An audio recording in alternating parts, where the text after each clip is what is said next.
muziek van Venus. De muziek die u hoorde is geïnspireerd door Omnec Onec. En zij zegt dat ze als klein kind van Venus is gekomen met een boodschap voor de aarde. We gaan met haar praten in het Engels, want dat is haar oorspronkelijke taal. Welcome, Omnec Onec. You are from Venus. Yes, this is correct.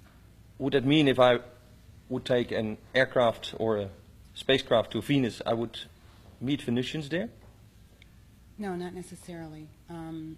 We at one time had physical societies, but now the planet is in a cycle where it's no longer inhabitable by physical life. So we exist on another dimension, which is parallel to the physical. It's a higher frequency. So our whole societies and people does not have a physical existence anymore. Is there a way to get in touch with that other frequency and that other dimension?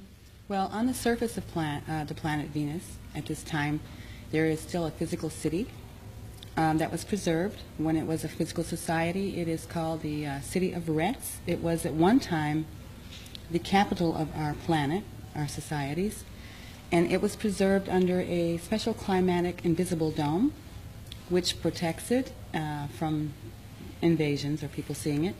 And at the same time, it exists on the other dimension. It's a parallel city. This enables us to manifest the physical body, to come into your societies, and also to, when we manifest our ships, we manifest on the astral everything that we need rather than building with physical material. We manifest our ships, and then we can also bring them into the physical for interdimensional or space travel. Are there now spacecraft from Venus around us? Yeah, there are many ships out there, some of them from Venus and some of them not. We do have big ships that carry the smaller ones, and then the smaller ones come into actually the location of the planet itself, various places they will land. So all the stories we hear about UFOs and sightings here and there, are they true, or at least approximately true, that there has been contact with? Oh yeah, there have been many contacts made for thousands of years, and I think the real public started to know more about it in the 1950s more than any other time. And basically some of the sightings are real and some of them aren't, you know, so it's hard to discern whether they're real or not, but there are actually real spaceships. Yeah. You say, I come from Venus, and you come with a message for the world, which you've put down in some books, like Ich kam von der Venus, I came from Venus. You have another book, Handbook for Venusian Spirituality. The lessons you describe are fairly practical earth lessons about mantras and energy and things that matter for daily life. Yeah, that's correct. Why do we need a Venusian to tell us the truth about ourselves? Well, I think because I go into a larger perception of yourselves in relation to the universe and make you aware through my knowledge a lot of the lost history of the human civilizations on Earth, and that indeed the first colonies of people were brought here from other planets a long time ago. And this knowledge has been lost through your wars and the rebuilding of your civilizations. You've picked up fragments of the information, so I sort of try to make the whole picture clear and then give you an idea of how to change your own perceptions of yourselves versus the universe, and it gives you a broader perspective of your life rather than just from one limited kind of point of view, just from the Earth point of view. Now in history, what has happened is that we first saw the Earth and human beings as the center of the universe, and then we came to the conclusion that, hey, maybe the sun is the center of the solar system. Yep. And now we believe that, you know, we are part of the whole galaxy, and the galaxy is part of endless galaxies. And now you're telling, even within the solar system, there is other civilizations, cultures. Yeah. Venus it's not too far off. No, it's kind of a sister planet for Earth. And since the colonies were brought here from these other planets a long time ago, then of course it's just your ancestors. We're just, you know, like, you know, your relatives in a way. And so what we're doing now is we're trying to take you a step further and make you aware of other dimensions, other realities that exist, even though you can't physically see them, that they are real, you know, that they do exist. Mm-hmm. And so it's teaching you to have a perspective of reality and another view. And would it help us to see those other realities? Like the mystics of all times have had experiences of seeing things where people have seen angels, where people have seen little elves. well, that's why I'm here, you know, to show you that it's possible. Even though I physically look like you, I age a lot slower. I do have a faster heart rate. It's been recorded. Carry my children several months longer. Manufacture my own calcium. And my brain is not separated into two halves, you know, like yours. It's synchronized. It's works together, where that you only have... is that one of the problems of our human condition, that there is in the middle, there's a left and a right, and then sometimes it works together, but most of the time one of the two hemispheres in the brain takes over and makes us either very emotional or very rational? Well, this is the problem. Most of the time you only utilize the part that helps you in your perception and your ability to communicate and to live here in the physical, but you don't have the ability to perceive the other dimensions and the other beings that exist. And but in the future, this will actually be corrected, because this wasn't the natural condition of man. This was done in the time right after the destruction of Atlantis. It was done by an aggressive race of beings who wanted to manipulate and control the people here. And this division was made that way so that you wouldn't have a perception, and you would only have the perception of the physical, and it would make it easier for you to work. Now there is technology like brain machines and certain meditation techniques that help you already bridge the gap a little bit. Is your teaching along the same lines? Yes, I teach that it's possible with certain frequencies, which I've incorporated into my CD for the meditation techniques. And I'm teaching that in the future, the Earth is also going to go into a different vibratory rate, and that the human beings are actually going to change a lot physically. But it will be such a gradual change that it won't be so sudden that it will be that noticeable. There will be noticeable changes, but a lot of people won't be aware of what they are. So what I'm teaching is to notice what's happening. Are. Yeah, the differences that you will feel. Mm-hmm. Now, the old Hindus already said that they believed that there were many worlds and many planets, and that there were many civilizations, and that people would not die, but just go over in another lifetime, in another dimension, in another space. Right. So this is basically the same as the Venusian beliefs. Yes. These are older teachings than the Earth even itself, and a lot of the religions that exist on your planet actually came from this basic teaching. Yes, we teach you that when you die, it's just a transition from one existence to another. The physical body is no longer inhabitable. It's like if you drive an automobile, you're not the car, you're the driver. So this body is your vehicle while you live here in the physical, and your soul is the driver, is the one that's in charge. And this soul, when this body dies, of course, it can't live here anymore, so it has to leave. And it resides somewhere else, unless it decides to come back for some reason or another in another physical body. Now, coming back in another physical body is called birth. Now, you had 4 children, but where do the children then come from? Their souls? They come from space or whatever? They come from other dimensions. From another dimension, and they decide to materialize here? Yeah, they make a choice. Every human being makes a choice as soul before they're ever a physical being as to what life they will go into and with whom, depending on their relation with them at other times.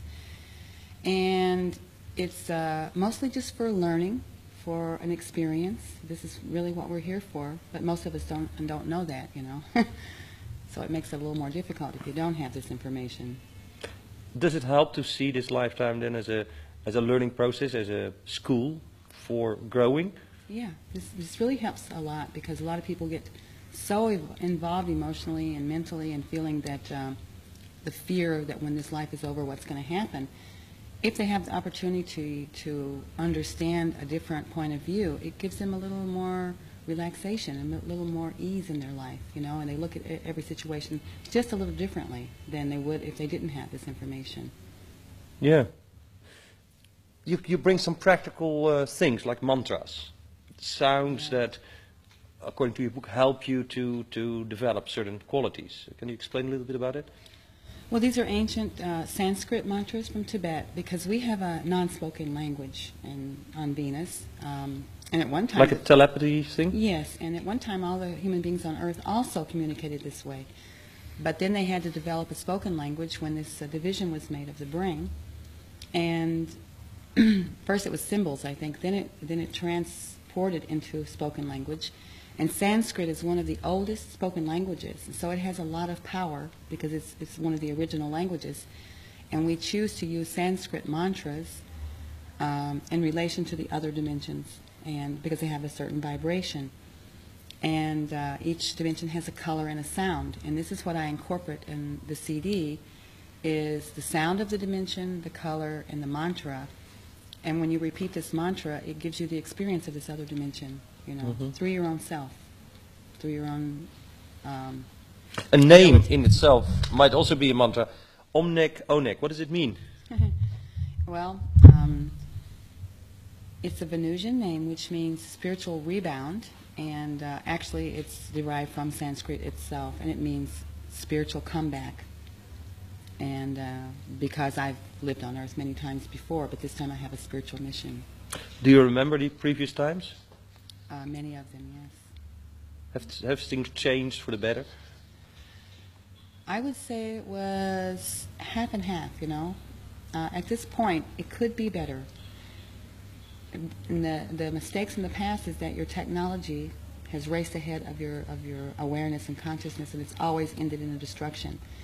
And at this point, there is a big influx of spiritual information and what you call the esoteric movements. That is to equalize your technology with your awareness so that we don't go into a destructive mode. And this is what our work is. So technology that is like not paralleled by spiritual development doesn't lead anywhere. Doesn't lead to destruction, in fact. Well, spiritual awareness and understanding and changing your perceptions and ridding yourselves of the divisions of the races and the cultures and the religion, and realizing there is no superiority in any of this, that there is no superior human being, race, culture, or world. You have the ability then to have use of greater technology, because this comes with spiritual awareness.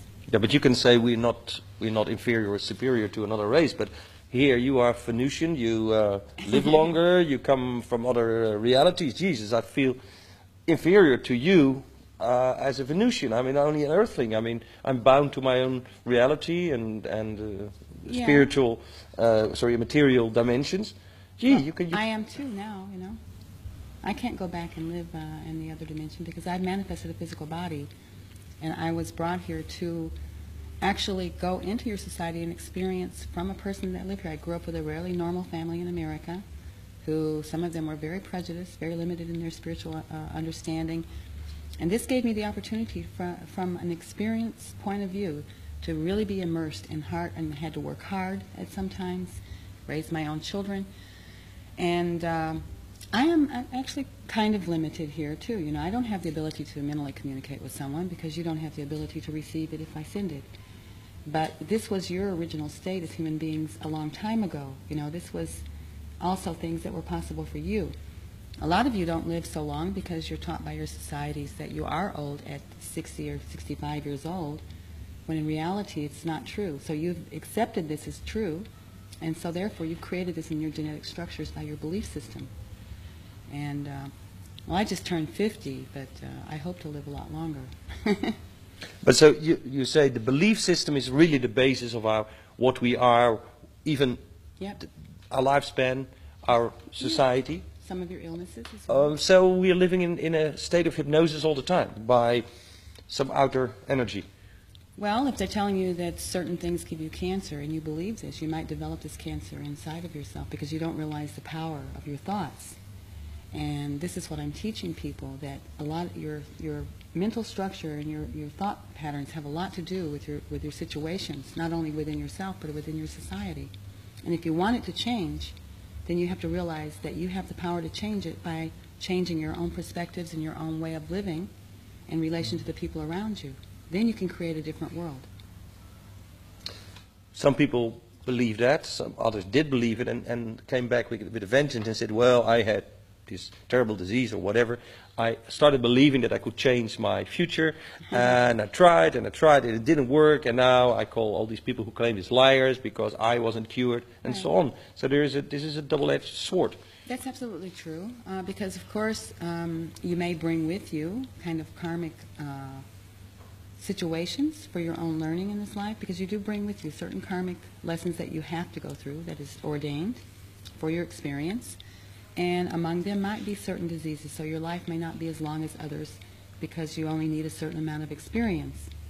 And yeah, it is. It's a strange mix of being able to influence through your belief system that what happens to you, and that what you cannot, which is the karmic death that you. I think it's a difference in believing and knowing, and a lot of people don't know how to really convince themselves. They have to be convinced by some other source. Because this is what happens in your societies. You're always convinced by other sources. This is what makes you have the choice of your different religions, is through your parents. The influence of your parents. Your influence of your politics may come from your family or from your school. So a lot of the things are influences that come from outside sources, and I'm teaching people how to create this influence within themselves from their own source and their own strength and their own awareness of how great they really are. They don't realize their own power, and I teach them how to feel this power, to feel this energy, and to use it. Mm-hmm. Well, anyway, you've put this in a couple of books. Yeah. It's called Ich kam von der Venus. Just as it's an autobiography. How about love on Venus? Well, we have two. We have unconditional love, which is equal love for every living thing and respect. And then, of course, we have a kind of love that we would have for a particular partner, and which you would consider a sexual. It's two different things. And of course, we don't have sex because we don't have a physical body, but we do have. You don't have babies then? Yeah, we have children, but it's a different way. But it's an exchange of energy between the two people. It feels very similar, and even actually better than what you would actually experience here. And our children, it's a choice that we make, and then the soul is invited and does come in. It's through kind of a ritual ceremony, and it's very similar to the physical kind of birth. But you see it as an invitation. It's not you who pick the children, so to speak. It's the children who pick you as to be your parents. We say that we're ready at this time to have a child, to have this responsibility, and then the child has already chosen us that comes in, you know. And if for some reason physically you're not able to carry the child, or if you decide that you're not ready for this responsibility or commitment, then of course the soul will leave, but it will always return to you when the time is right. And if it doesn't come to you directly, it will come in some way very close to you that you still have this contact. Well, a different view on reality, a different view on Earth and on Venus from Omnec Onec. Thank you. Thank you.